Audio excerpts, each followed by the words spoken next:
So when we were looking for participants or even ideas at all for these panels, one of the things that came up was shadow work. And in the comments, I wrote how I do shadow work in lucid dreaming, in lucid dreams, and people expressed an interest. And so this is basically what I found to be really helpful and also really efficient, because you're doing this, making these shifts while you sleep.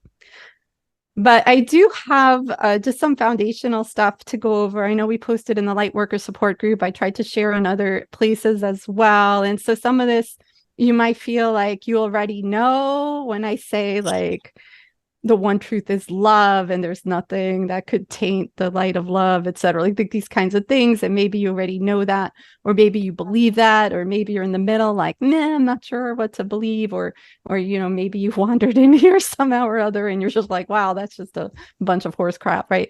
And so I'm just giving you my take on it, what I've come to know, what I've come to believe. And I call this the foundation rule, that the one truth is love, is the frequency of love. We do a metaphor to say that this is light.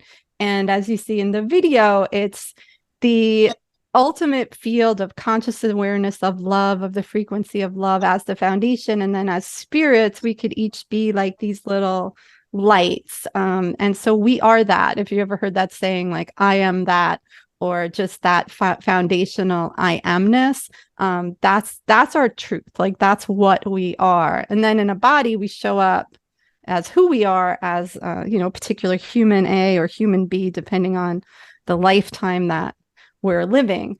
So I also abide, and I posted on this the other day when someone had a question in their group, by a threefold mission in my life. I'm here to amplify love. I'm here to help call back to love anything that was imprinted with something other than love, and to also be a guardian for love. And all three of these come into play in the shadow work. But what I've noticed for myself was, especially in the lucid dreaming, was I get scared. And so being that guardian for myself to say, like, no, I'm not imprinting myself with this frequency, this fear frequency or dark frequency or whatever, that to really be able to stand in that, like, no doubt that nothing could touch the light. So that's where I ground myself as I approach everything in life, in these days, even business and what have you. So I'll read this off the screen. Like, what is the shadow? Sorry, I don't know why it's doing that blue thing on the bottom, but the shadow represents the subconscious hidden aspect of an individual's personality, which may include repressed feelings, desires, memories, or traits that have been deemed unacceptable or incompatible with one's self-image.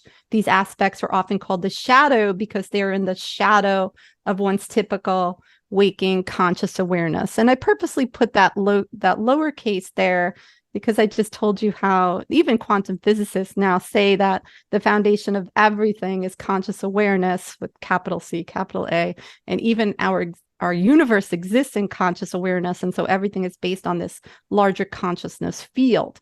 So in a body, I'm awake, I'm conscious, but am I connected to that bigger field? It depends on the time of day, etc. And I'll stop there to see if anyone has any questions or thoughts or questions about what the shadow is.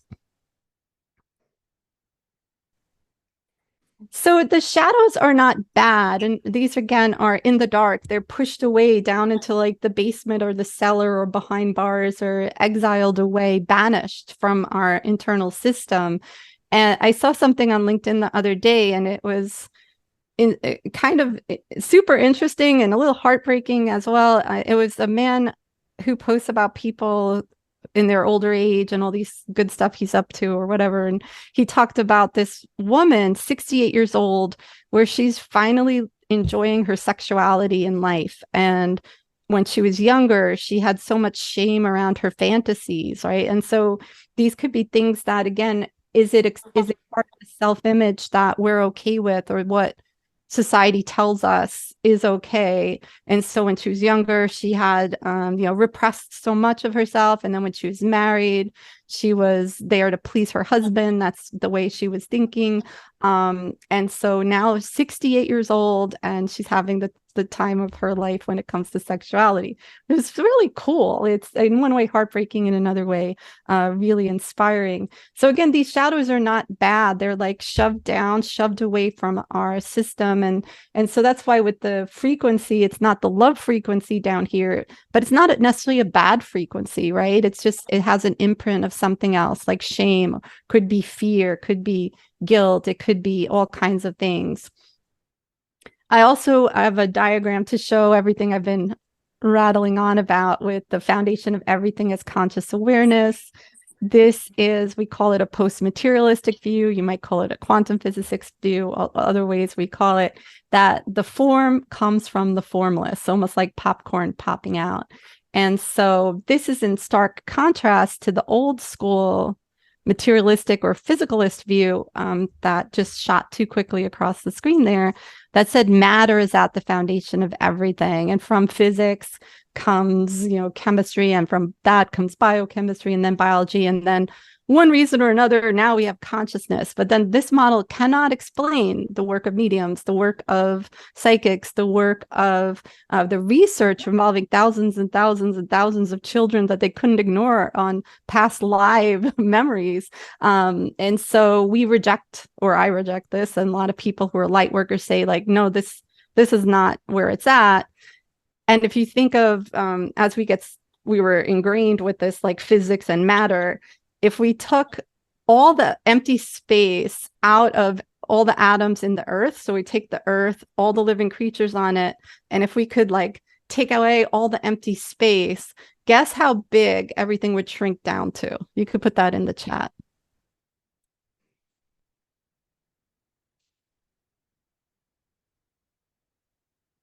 All right, so I'm not sure. I'm not sure. What do you mean? How big in?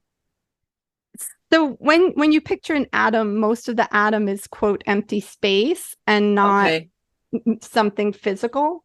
And so if you take a proton or a neutron, or even an electron, but I think they even say the electrons have no mass, and you picture all the empty space, and like if we could just magically suck away all that empty space,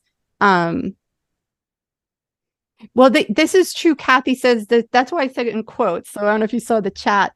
They're now saying there is no empty space. That's why I did the quotes, because it's not actually empty. It's actually full of energy. So if you took away all the stuff that we've grown so fond of in terms of touching and saying that there's matter and there's all this physical stuff, and took out that empty space, it would be the whole earth and all of us, all the creatures on it, it would shrink down to the size of the Roman Colosseum. So though we can't see it, that empty space is really outweighs by more than, I don't know, 0.0000. Like the percentage is crazy. So I don't know if you want to play around with that. You could even go to ChatGPT and ask, but it's I can't even remember the ratio because it's like that tiny. So anyway, that's just to ground us in this idea, or knowing, because if you've had all these experiences, then you've already tuned into spirit. You've already tuned into connecting with them as a medium. I know there's a bunch of mediums on here, or as a psychic, or even in your dreams, right? Like sometimes our loved ones come back to us, or just little nudges or snags or whispers. And so I do believe you are a multidimensional spiritual giant. Shaman Doric once said, you're this spiritual giant crammed into this teensy weensy thumbelina of a body. So one day I kind of drew that. And to go with the analogy of like, here's our beautiful spirit, this light projected through this biological spacesuit, but how much are we letting in versus how much are we blocking? So we're always this 100% perfect spirit. And so as we talk about shadow work, and that's kind of what's going on here, and you can't make it out, right? Because it's blocking out. The shadows are in the dark. They're not known to us because they're hidden away. But then we even have some other parts of us that want to keep the shadow away. So for that woman that I was saying, who I don't know her, but let's say she was having sexual fantasies when she was younger, and part of her is like, oh, that's not ladylike, or another part of her was like, oh, you have to be a good wife, and like shoving away further burying and banishing those shadows. So again, shadows are not bad. And even the parts that are blocking us from the shadow, like every part of us, every part of this biological spacesuit is trying to be helpful. And it's always going to be helpful, or I put in quotes, helpful, right? Because is that really helpful of this part that's banishing the other parts of us? It's trying to protect us maybe from getting rejected, or now you're divorced and now you're out on your own and all these things, right? Or whatever. We have these parts of us like popping up to chime in. So when we see our connection to the larger consciousness field and super conscious, and where we start to have conscious awareness, our shadows are living here in the subconscious. And so I made it as like this little shadow part holding this burden, like, and hidden away in this little cave. And then for the other parts that I was just mentioning, we do get to experience those, right, as different little helpful voices in our head coming to take center stage to prevent that shadow from arising, or to, if it is arising, to, here's like a firefighter, like kind of drowning it out, right? And so we have this proactive nature of ourselves to keep the shadows down, and then a reactive nature, different parts as well. And so this is what I remember watching. I bet Erica knows what movie this one's from. Nothing to see here, please disperse, right? That's what our protector parts are doing, keeping those shadows at bay, keeping them down. Oh, nothing to see here. Don't look. I want to say Naked Gun, but I don't know if that's quite right. And so we have all these different parts. I think this is the language everyone tends to use, like part of me wants to be fit and this other part of me really wants to eat that brownie, right? And you kind of have these sometimes parts against each other, parts that are sometimes in cahoots with each other. And so on the one hand, it just keeps us focused more on this earthling suit, the biological space suit. Again, the scribble isn't bad, but it kind of clouds that connection to our beautiful spirit. And we can have parts that are being led by our spirit, and they call that self with a capital S, led. And so for any parts that have burdens, we could work with them to call back to love those burdens, so they could drop the burdens and take on roles that are just more naturally beneficial for the whole system. And by the way, these parts don't like having these roles either, right? The shadow doesn't necessarily like hiding in a cave, and those other parts that squish it down don't like that role that they have either. So this is again to show the form coming from the formless.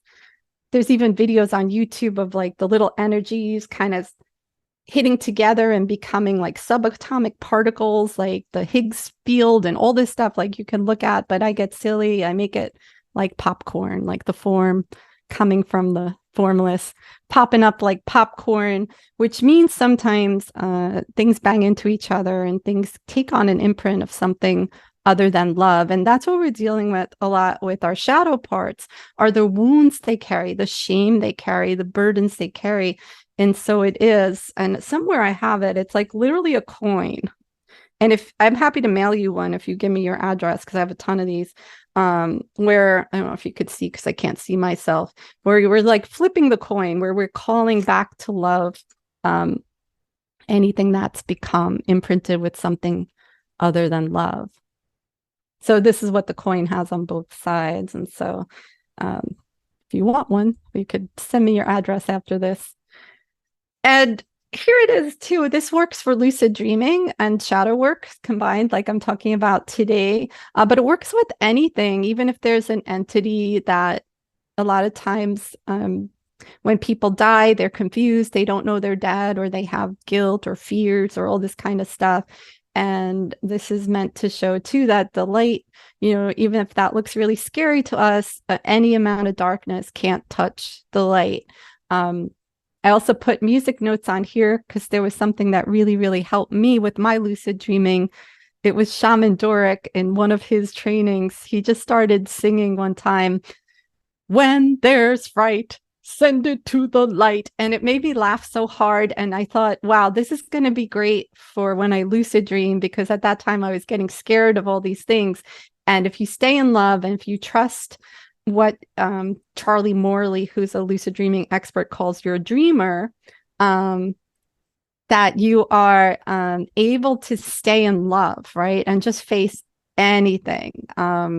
So for example, I had this, it was like this demonic voice in my ear telling me how it was going to curse my family and curse me. I was trying to help cross over this young woman and this young boy, help them cross into the light. And this demonic voice was coming in to say, like, I'll curse you and your family. And I said, I reject that. Nothing could touch the light of love. And by the way, I love you. Why don't you go into the light too? And just, that's all I kept saying to this voice. And eventually that voice went away. And I was just there with the woman and the child. So, so I'll leave it at that for today's talk, but to get back to it, maybe it's the silly song I just sang. Maybe it's some song that has another meaning to you to just help you embody and remember and hold that frequency of love, to be that guardian for yourself, that protector of your own energy. All right. Oh, cool. So people putting the chat. All right, good. Awesome sauce.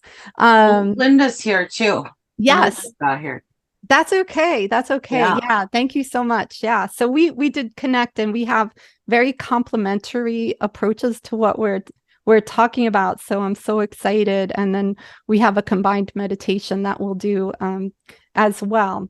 So again, everything about our biological spacesuit is going to be helpful or helpful.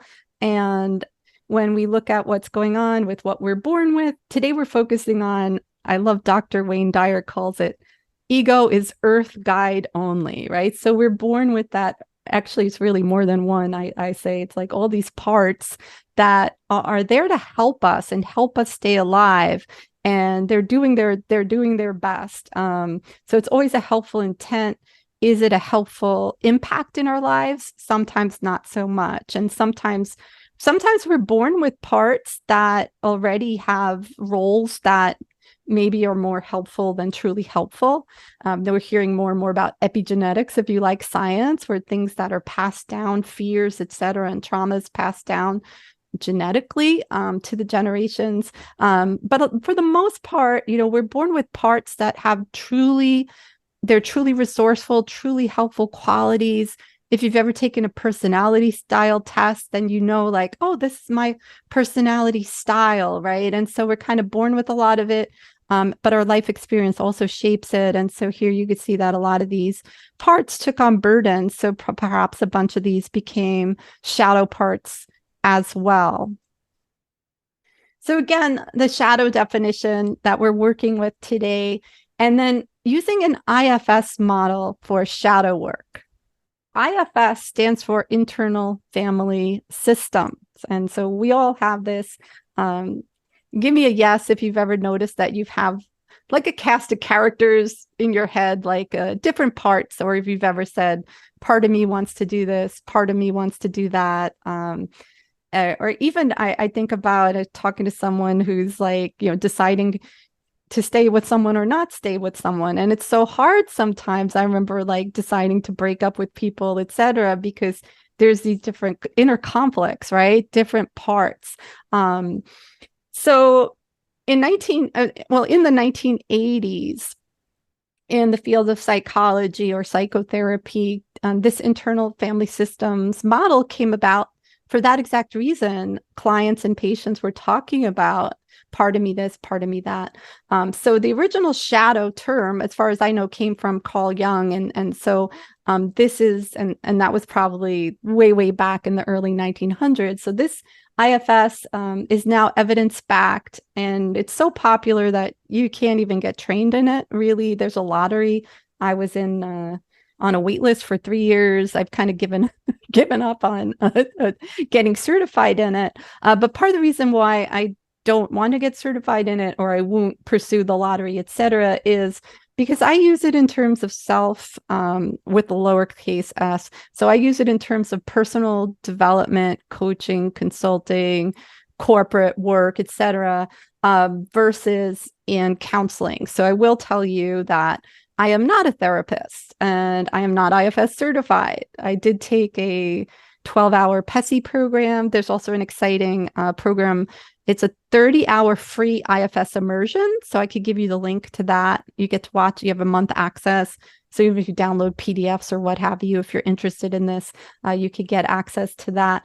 But I'm not a certified IFS professional, but most importantly, I am not a therapist. So we're using this here in terms of our own personal shadow work.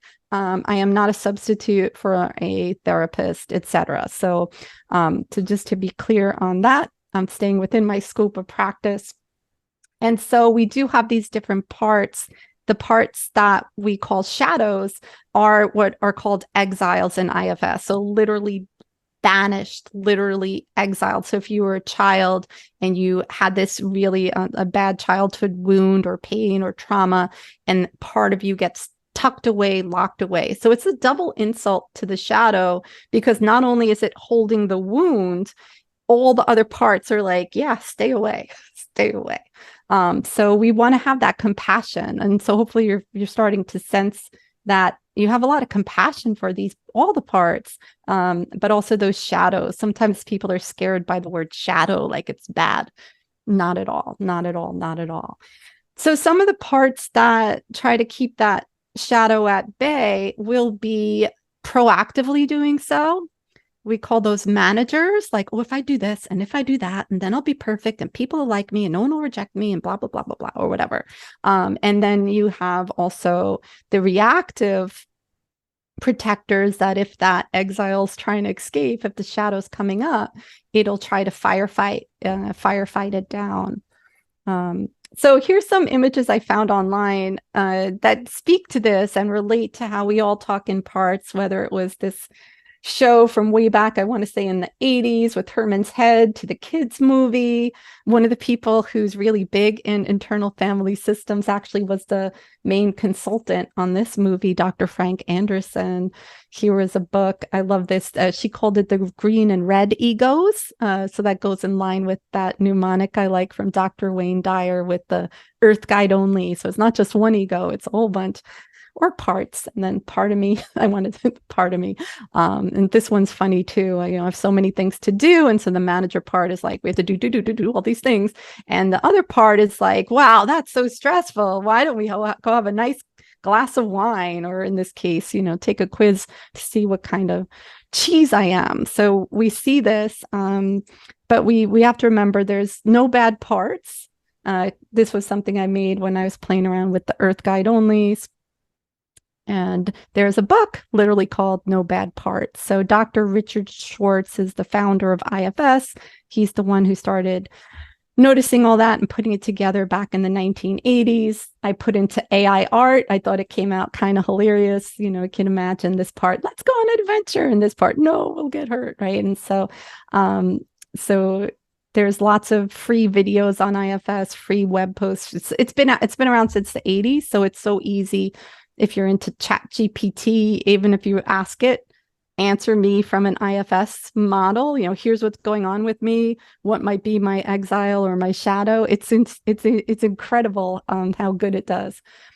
So in the IFS model, there's also a part that's not a part, and I would call that the spirit. It maps to our spirit, and that's self and self energy. And so for a lot of people, they're completely blocking out that light, blocking out that self and self energy. Here's a little illustration I made of this like youthful, perfect, great creative qualities, or all different kind of childlike beauty qualities. Something happens and now that part is banished. It's carrying some kind of burden, becomes a shadow part. This is visualizing those protectors who want to keep the shadow in its place and keep it away. I'll give you this, of course, I'll give you the whole presentation. This goes into deeper examples than we want to go to today for going into lucid dreaming to get to our shadows.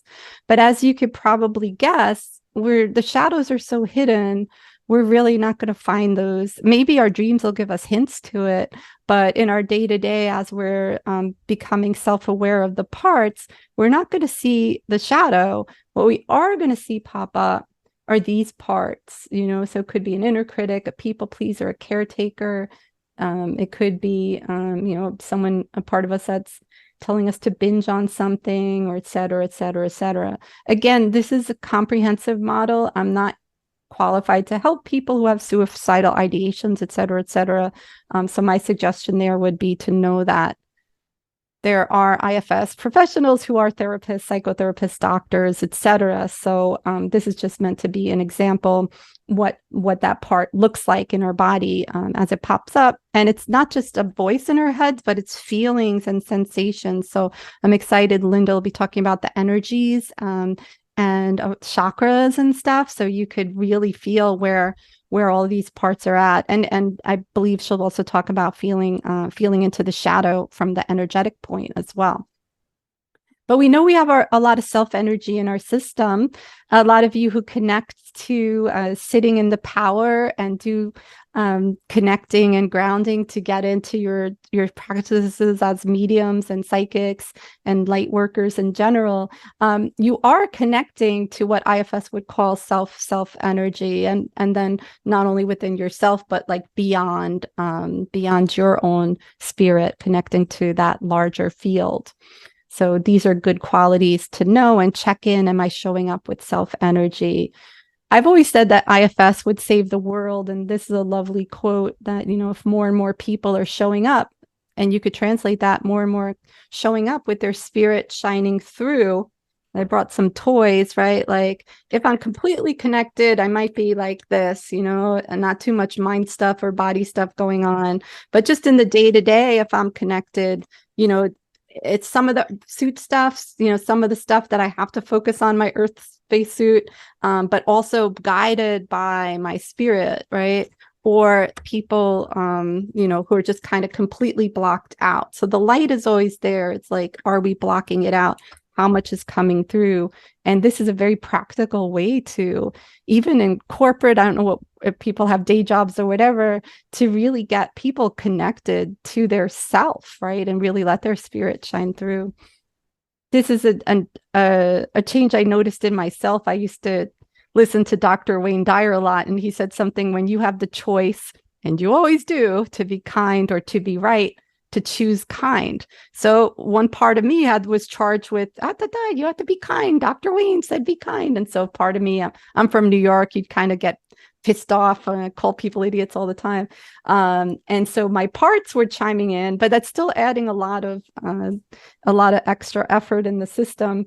And then now I just show up kind of spirit led. So parts drop their narration, things that are affecting us in the embodied sense, that all could be called back to love. And yet another diagram showing that we are already spiritually 100% perfect. It's more about unobscuring, calling back to love, and remembering. All right. So I wanted to paint a clear foundation. I know that took a lot, but when you go into lucid dreaming to do shadow work, you're going to want to, and again, you're going to sense where you are on that scale from this is horseshit to I know this, to or I believe this, or I want to believe this, or this song will help me stay in love, because that's what you're doing in your dream, is you're calling this all forward, and you want to show up in love, as love, to give out the love to your shadow parts. So lucid dreaming is you're dreaming, but you're dreaming.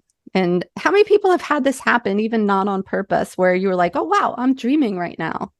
You could put a yes in the chat.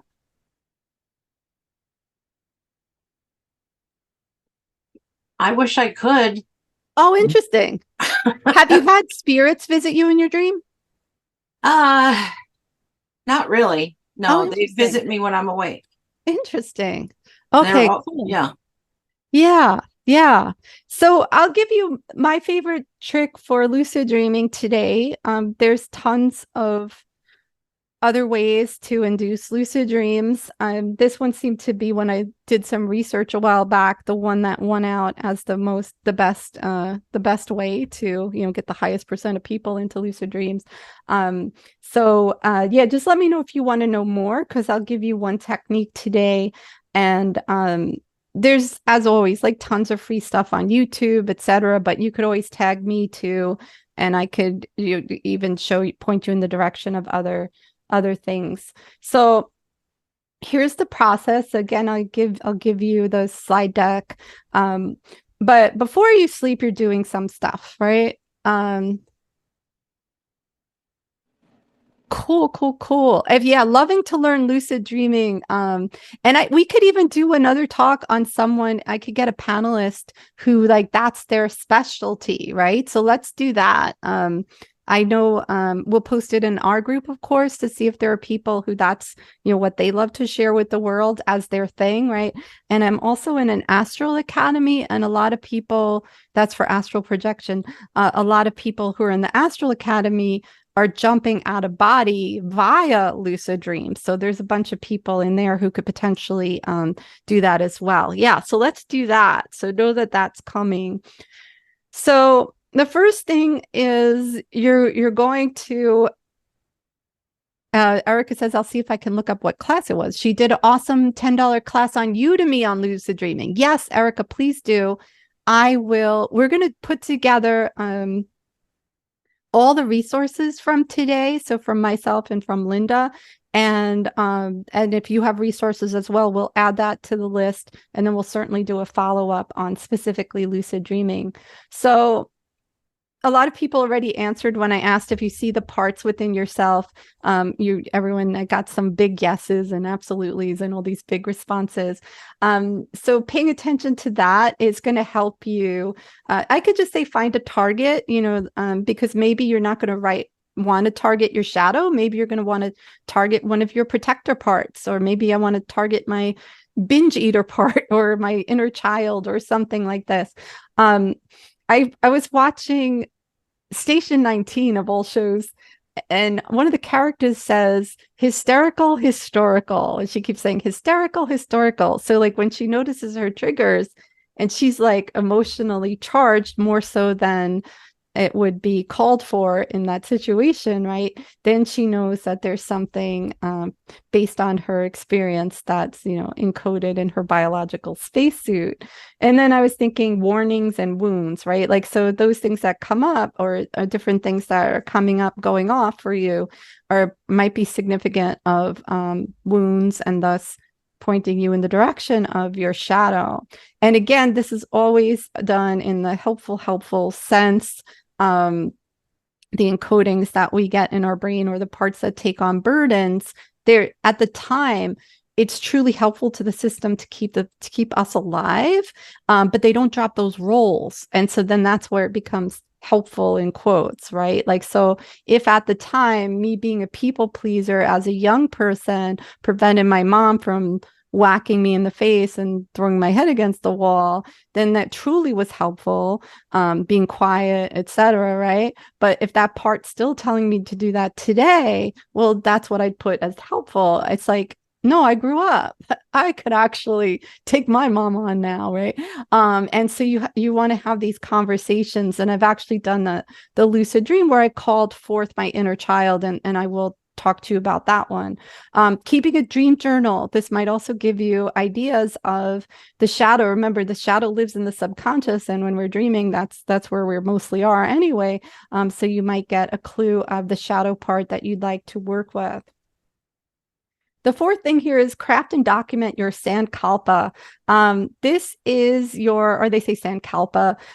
This is your intention. And I say formed by the heart and mind. Actually, I don't think that's from me, but I've noticed this when I've had sankalpas.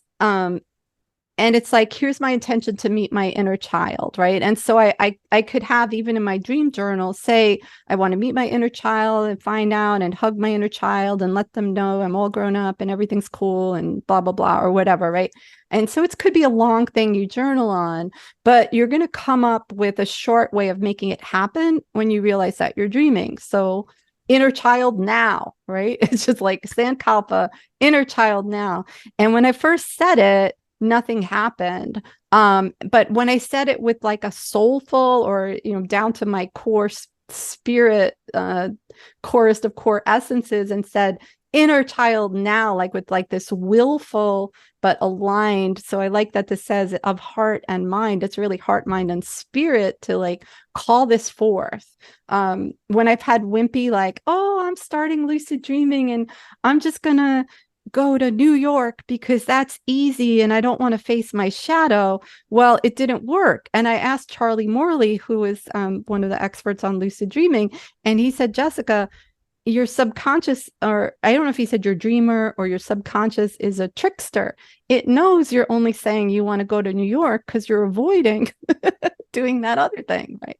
So being able to stay in that frequency of love is really important, and being able to know what it has to be real. That's what I'm saying. It's like, this has to be you really, truly, heart, mind, soul, spirit, everything. You want this to happen in your lucid dream. Otherwise, it's not going to happen. So find the thing that you want to connect with in the lucid dream, right? So maybe it's your shadow up the bat. Maybe it's a different part of you. And this is the technique for lucid dreaming that works the best. It says before sleep here, but I should say it's actually going to work better if you do it after you've already slept through those earlier phases of sleep. So if you're someone like me who wakes up to go to the bathroom in the middle of the night, I would do it at that point. Or maybe you'd set an alarm for something like 2 a.m. or 3 a.m. or something like that.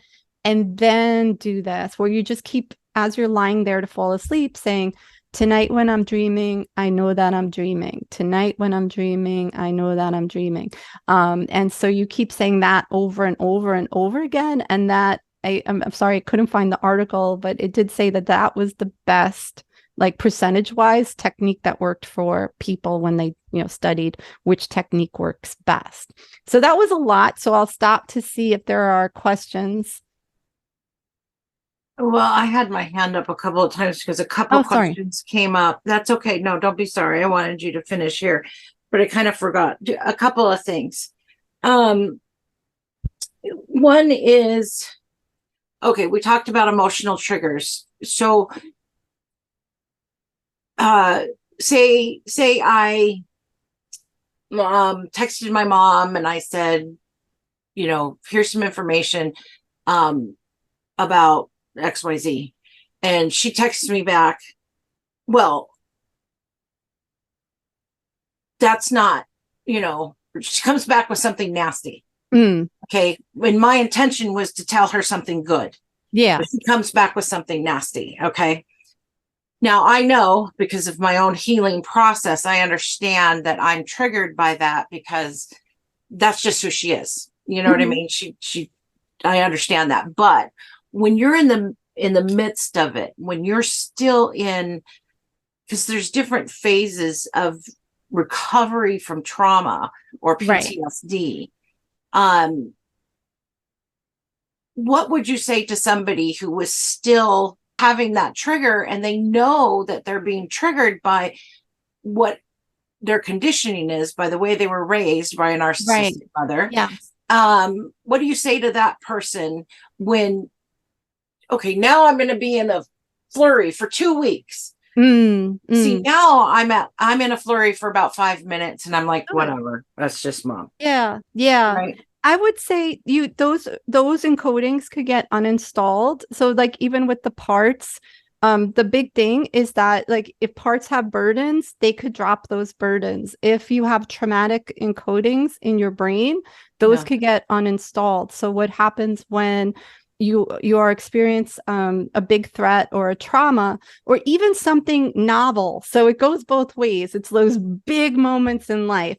So it happens for both.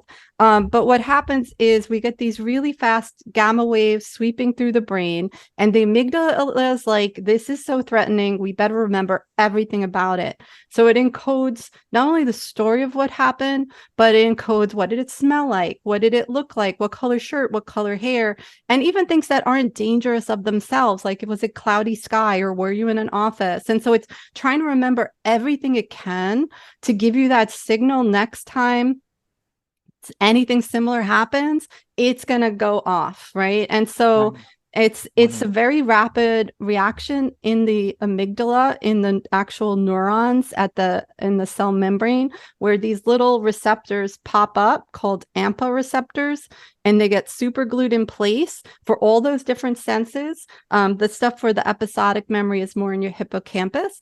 And so what we do in that case, and we could even do an extra zoom on this one, it's called havening techniques, where you bring up that memory. It could be the memory when your mom pissed you off in the text, or it could be a memory from your childhood.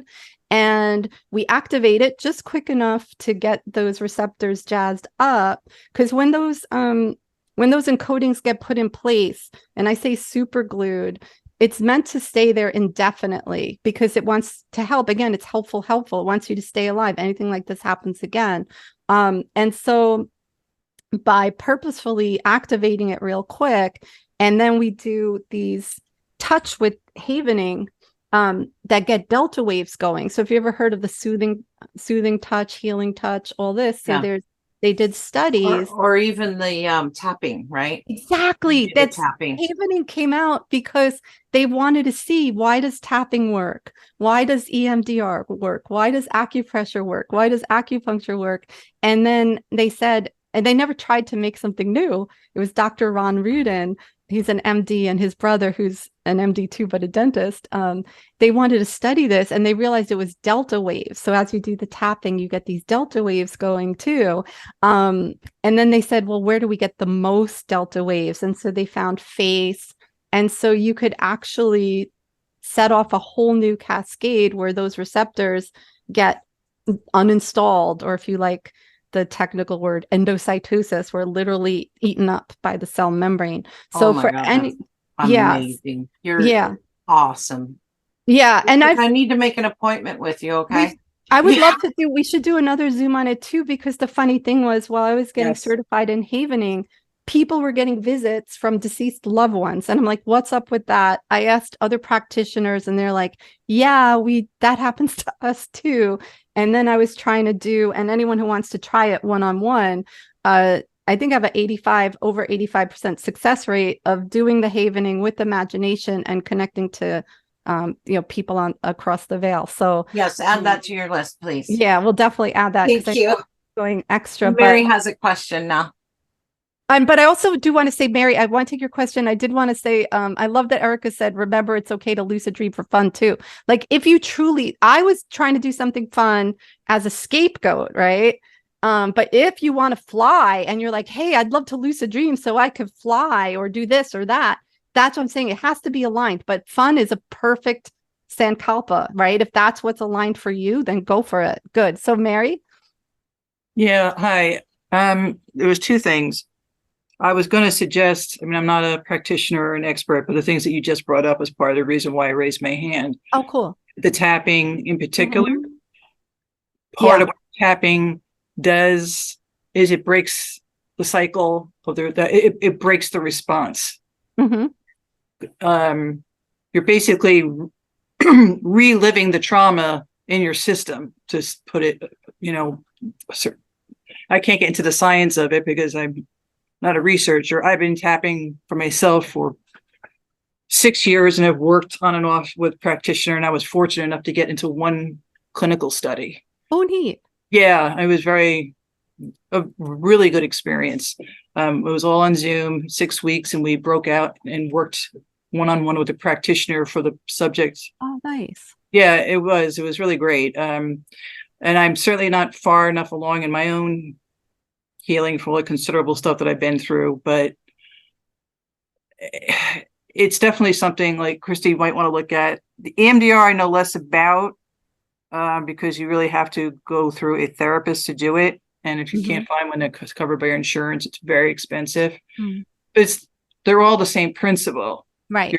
You're going to a memory or something that represents memory for you, and you're breaking the cycle, which is something that it's a whole fascinating new knowledge about how the brain works, about how we store trauma, and it's saving people's lives, because it's like a realization of you can't just talk your way out of trauma. No, you cannot. And The other thing is the shadow work thing for me. I mean, this is the way I interpreted it, is that, or maybe this is just my experience since I have bizarre experiences, repeat experiences in my life that are coming from the unresolved trauma in the shadow part. And there are certain things that I go on repeat over and over. I'm not asking you for an answer, and not asking you, because the answer, but that's what I'm just bringing that up because I don't know if that was really brought up here. That's kind of what I was told and also how I interpreted it. Like, for instance, I have an issue, just as an example, not asking for solutions or anything right now. I'm having an issue with certain men fixating on me. It starts to escalate almost to stalking. It's happening again with somebody. I've gone through this over and over and over again. And I've done all the things that people say to do, white light, break cords, all this stuff. I've come to the conclusion there's something in my subconscious that's unresolved that's quote unquote making this happen because I don't know what other answer there is. Does that make sense that that's a place to look at to see if something like that keeps happening? Yeah. Because this latest situation is really freaking me out. This guy has stepped up to the next level. I've been fortunate that I've not had a situation where someone has gotten violent with me, but it's happening again. And I'm just like, what? Yeah. In my prayers and everything, I'm saying, what is the answer here? What am I not seeing that you need me to do? Is this a place that you think I could look at? Yes, that's the alignment we seek in the for this slide here, and to craft a sankalpa, or you like being like, I have a dream, I meet the part of me that is putting out the vibes that attracts all these stalkers, and when I yell, whatever it is, like you could name that part of you, or shadow, if you want to just call it your shadow. And when I yell shadow now, it's going to come to me. I'm going to see what it's doing, why it's doing it, what I could do for it, what it wants me to know.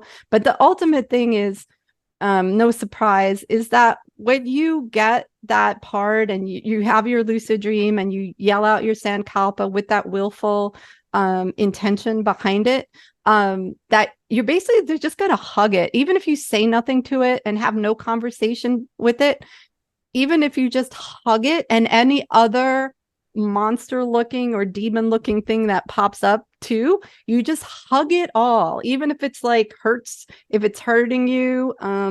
I've had one time it like claws in me, and first I'm clawing back and I'm like, wait, no, I love you. And then it turned in from something scary and dark to like a really either sad or like, it's just so interesting. So that's why staying in that love is so important. But that's a perfect one because it's like, you're like, okay, I'm going to crack this, right? I need to solve it. There's something here. Well, and it's distressing to live with. Like I said, yeah. I hope I'm not triggering anybody here. I know what people's experience are, and I want to be absolutely clear. Yeah. I'm wondering if there's an element of attracting the pattern. I am not blaming myself for it, period, end of discussion. And I am not blaming any woman who has had a problem. Right. I consider myself fortunate that it has not escalated, but the fact that it hasn't escalated, it hits a certain level and stays there is starting to tell me there's something going, I already know that there's something else going on here, but the approach to breaking the pattern. So I will try this because I don't know what else to do. Yeah. Thank you. Yeah. Cool. Yeah. So, and then trusting the experience. I like the term Charlie Morley uses of the dreamer. Like he says that he calls it the dreamer because you have a lot of influence in the lucid dream, but you don't have, or at least I've never met anyone who's had like 100% control over their lucid dream. So it's not like our waking reality. It's a dream reality, and you could command stuff. I would also say, don't be afraid to command. We're not demanding and being mean. We're commanding something for the highest good, highest good of ourselves and everyone else who we're going to interact with after, right? And just like with Alexa, you wouldn't say, oh, Alexa, could you please check on lucid dreaming books for me? What's she going to do with that, right? You say, I'm not going to do it because she'll talk back to me. You say, her name, search on lucid dreaming books, right? And so we have to use that same command, or it's just like a clear, concise, connected communication, right? So people don't like the word command, but you have to do it. You have to have that will behind it. And if you have a song or a go-to or something to help you stay in the frequency of love, you might have to call on that to remember. Like I was digging into that person's, it was like this cloaked giant black monster thing, and it was digging into me with claws, and I was digging back, and then I was like, wait, no. And I started like loving on it instead. So those are the steps. I did have a little reminder here of nothing. So anything I was telling you about that demon voice, like, you know this, most of you like, spirits don't really have like bodies or faces or voices, right? They're using our own machinery to like come through to us. So like, that voice was a scary voice, but is that really what that entity was? No, right? So something to help you remember that that one truth. And so that is that, like, love, and no matter how big the darkness, as long as you're showing up and calling to your spirit guides, etc., right? Like, so in this group I could say things like that too. It's like, you actually don't have to go it alone in your lucid dream. I've been relying on Archangel Michael again. Yeah. Because yeah. I'm unnerved by what this guy did the other day, but I'm also just exasperated. And as I just want to say, just to lighten the mood, I'm Italian Irish heritage from New York. I'm not afraid of commanding. Oh, good. Yeah, I'm from New York as well. It's like, I'll command.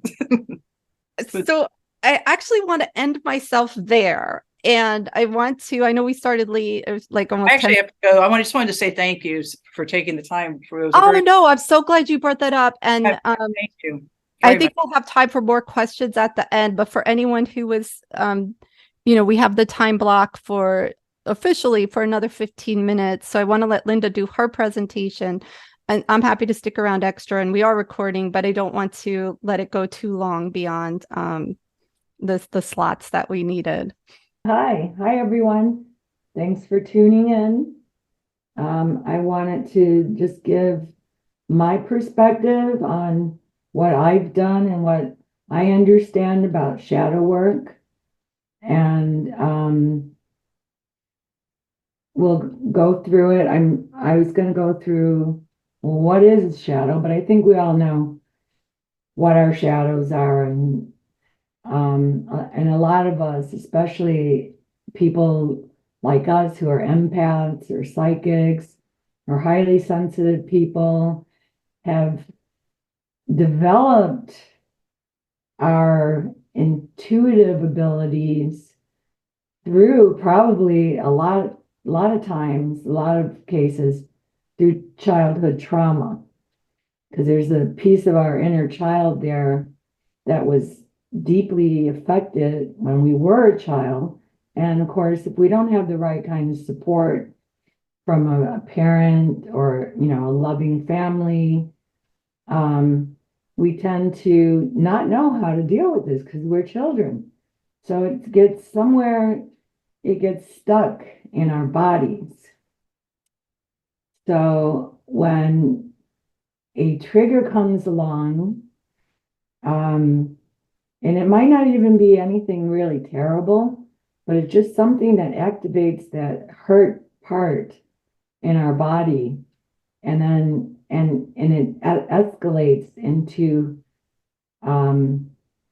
a dark place, a place where we don't feel safe, where we're feeling anxiety or fear or something that just doesn't work well. And sometimes we even get stuck there, and it's hard to pull ourselves out. So what I wanted to talk about, let's see if I can share the share screen. Okay, what this is a frequency chart of basically your emotions. These are in hertz. And as we can see from the chart, and I really like this chart, because you have all your emotions over here, and it gives you like sort of a cutoff here, different stages of ultimately trying to get to enlightenment. So, we see shame down here and guilt, apathy, and so forth. So when we are triggered and we do have a shadow that's actively talking to us and maybe, you know, telling us things that probably aren't true and making us feel bad, we're living somewhere down here in the suffering zone. And I can say without a doubt that fear is probably one of the biggest ones. And then I think it's also one of the harder ones to keep intact, keep at bay, and to even realize when it starts rising up in our body, to, you know, be aware of it, to recognize it. And that, I think, is a big part of the struggle. You got to just learn how to recognize, I'm going to fear. What's happening here? Is this a red alert, or is this something that that I can handle? Can I do a little breathing to make myself feel better? Whatever it is to make yourself calm down. This chart also, with the coloring, and it flows along with the chakra systems in your body, which I wanted to talk a little bit about. I think most people already kind of know that we have these energy systems in our body, starting at the base of the spine to the top of the head. Let's see if I can share this one. There we go. From the root chakra all the way up to the crown chakra. So we just saw what all those frequency numbers were from that chart. And we can see down here that when we start to activate even just the very basic root chakra, we're already at over 400 hertz. And if we come back to this chart, to where we want to go, we find that 400 is somewhere way up here in an expanded consciousness already. So even at that lowest frequency chakra, if you can get the energy moving in that, it's automatically going to bring up your vibration. And then you can work on dealing with the shadow.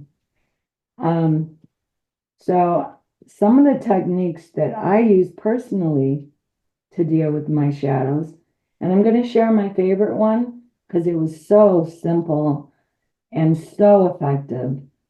One way to deal with your shadows is just mentally just kind of gather them up in a room. Okay, so you have shame and guilt and fear and desire, whatever. They're all standing around in a room, let's say. None of them are demanding any attention. You're just there in the room with these shadows. So one really effective approach is to go up to one of the shadows, just pick anyone, and introduce yourself. Say, hello, shadow. You're my shadow. My name is Linda. And I think we should have a conversation and talk about our roles and why you are important, but you don't always need to be in the spotlight, and that I appreciate you, and that when I need you, I know you're going to come to me. But when I don't need you, I might ask you just if you could take a back seat or just step away and let me work on this situation in a more positive way, using some of the techniques that I have. So again, going back to fear being the biggest one, I think that's the one I personally work on the most. But it can also be, sometimes I'm self-doubt. Self-doubt starts taking control, and then that's making things confused because the doubt is saying, well, I have to do this, but I don't know if I can do it. So, the shadows tend to start taking over. So again, if you can just maybe pause first, be aware that they're there, acknowledge them, take a pause, and just have a little bit of a conversation. And then I find that it's much easier to move on and let go of it. And here, this is a frequency chart showing again some of where your chakras are at when you're feeling some of these things. And of course, our goal is to at least get in here into this level 200, where you have the courage to talk to these shadows, the courage to set them straight, and be able to move on and do what you need to do without becoming paralyzed and stuck. Because so many times we just get stuck in one emotion and we just can't seem to get ourselves forward. So yeah, so those are these charts. I know we're almost out of time, but I'm also wanted to share some of the other ways that I deal with my shadows. And I just have a small list here. And one of them is giving gratitude. And I mean giving gratitude for everything. Just have gratitude in your heart. Love and gratitude. Be happy for the sunny day that's outside. Be happy if it's a cloudy day and it's raining. We need the rain. Everything is necessary in our life in order to grow and become better people, better humans, take care of ourselves. Another, I'm sure everyone knows this, is meditation. Just make yourself a meditation practice. Doesn't have to be very long, even 5 minutes a day, just 5 minutes. And if you don't have 5 minutes, do 3 minutes. The point is to just start a practice and try and get it in every single day, because this is what is going to build your muscle memory, your brain muscle memory, into where you can go to when the shadows are starting to become overpowering.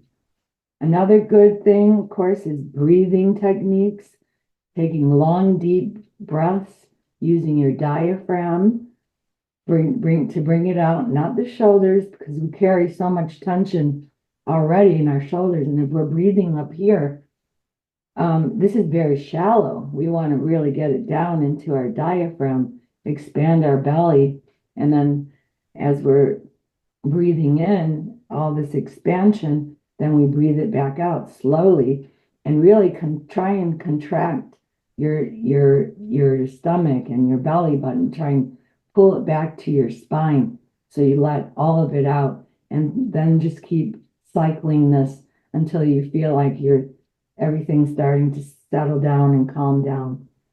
Another great practice is yoga, which I do 4 times a week.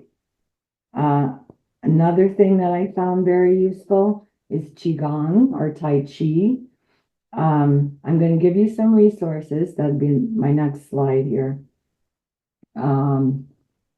To some free available things that you can do to start learning how to calm yourself down and deal with your emotions, your shadows. And not only that, it's good for everything in your body. One of them is the Qigong that's offered Monday through Friday, 12:30 to 1 Central. It's hosted by actually a friend of mine, Bill Miller, who started doing it when we were all locked down in COVID, and he's still doing it 5 days a week. It's absolutely free. There's the Zoom link. There's another a healing technique that I like to use, which is sound. Sound is vibration. And if you go back to the vibrational chart, if you're somewhere down here in the suffering or getting by, just having that sound vibration meditation is going to naturally pull up all the energy through your chakras in your body. So that's the sound vibration. This person his name is Shane. He does it on YouTube, and he has a Facebook live that he also does it on. And I put that link in there as well. And then another practitioner that I like, and she does a lot of like doing some reading, like angel card, or a little bit of Akashic records, and just a little bit of readings that she does live sometimes. And if you tune in, she might pick you and just give you a free reading. And she's wonderful. I've worked with her a lot.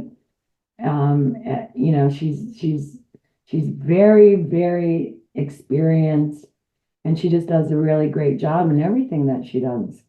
She's actually stationed out, lives out in Louisville, Kentucky. So I put that in there too, if anyone would like, if you're interested, to look at her Facebook page. So I know we're out of time. I was going to ask if there's any questions or anything, any comments. I think we should go long. We started late too, so hopefully, because I'd love for you to be able to take your questions, and then also to do the meditation if you have time too. Okay, yeah, I can. Wait, let's see. Let me look. Is there any questions? I'm looking in the chat. I don't see anything, but if you do, just raise your hand or just ask. And then, yeah, if you'd like to and you have time and you want to stay, just going to do a little bit of a grounding meditation, which is a very good practice to start even before you do any of these other things, or just in the morning when you get up, or even before you go to bed. It's very simple to do. So first of all, just get yourself up in your chair, nice straight back. You can have your hands on your lap. Your feet should be flat on the floor, because our feet is what anchors us, what grounds us into Mother Earth and the earth energy that we can channel through our own body, through our chakras, to raise our vibration. So get a nice good posture, put your feet flat on the ground, and just start to breathe very slowly. Inhale to about the count of 5.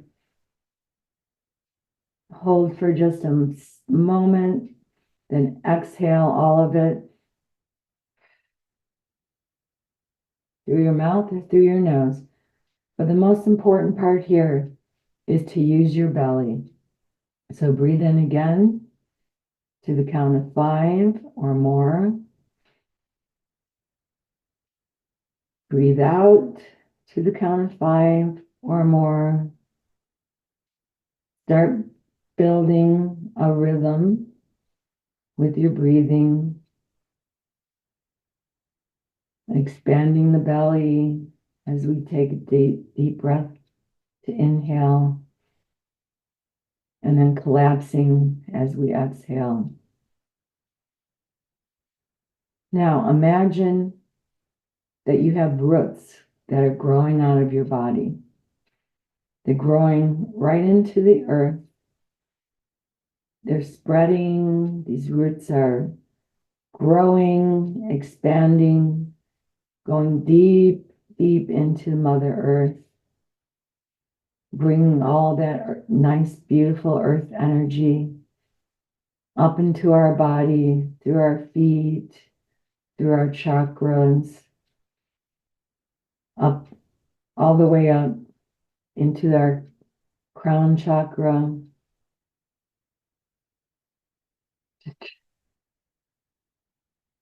Breathe and try and pull all this energy in. You might start to feel something in one or more areas of your body.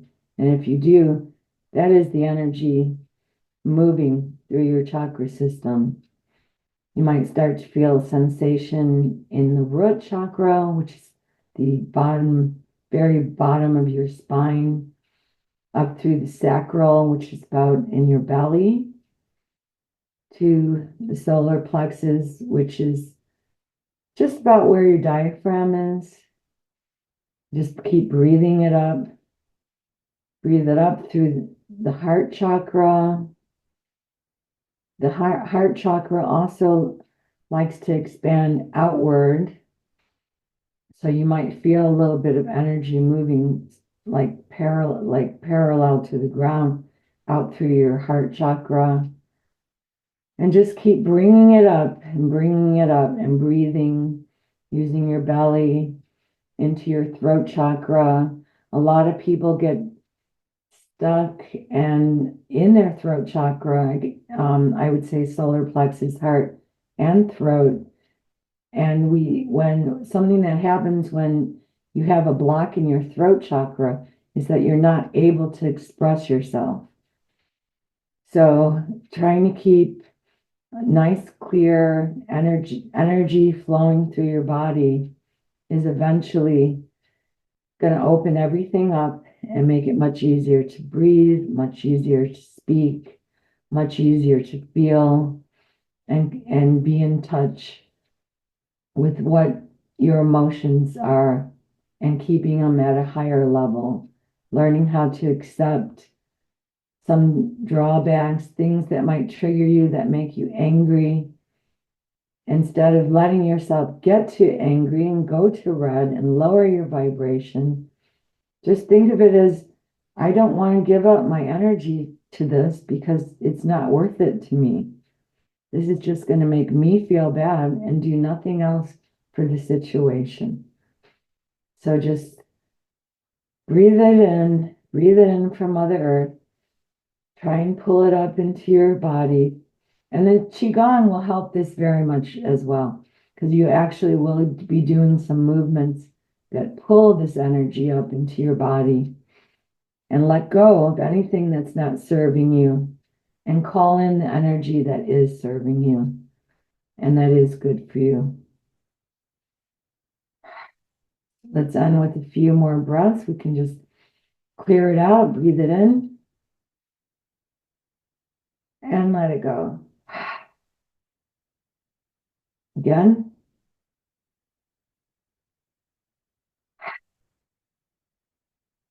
And now when you're ready, you can open your eyes. I hope that helped everybody feel a little bit more calm, more positive, and just better overall. And I hope you can take that with you throughout your day and do this little practice when you can, especially if you feel yourself getting triggered. Thank you very much. I really appreciate your time. Thanks, Linda. There was a question in the chat too about getting to that high level. And so that meditation you just guided us through answered it. Okay, good. Right? Is there anyone else have any comment, question, anything that you do that works really well that you want to share? I'm going to post a free resource. Sorry that the link is so long. If anyone liked IFS for this Black Friday, they did a free, Pessy did a free immersion. I think it's really long, but it's broken down into topics that you might like. Don't buy anything. It's easy to just say no to the CEU. So it's 100% free. And it's got a whole bunch of really good resources. And if you like the parts work, but we will gather even the links from your side, Linda, and other things and put it all together so that we can follow up. I know everyone has to go. Thanks for staying. Thanks for coming. Yes, thank you. And thank you I very much. I really appreciate your presentation.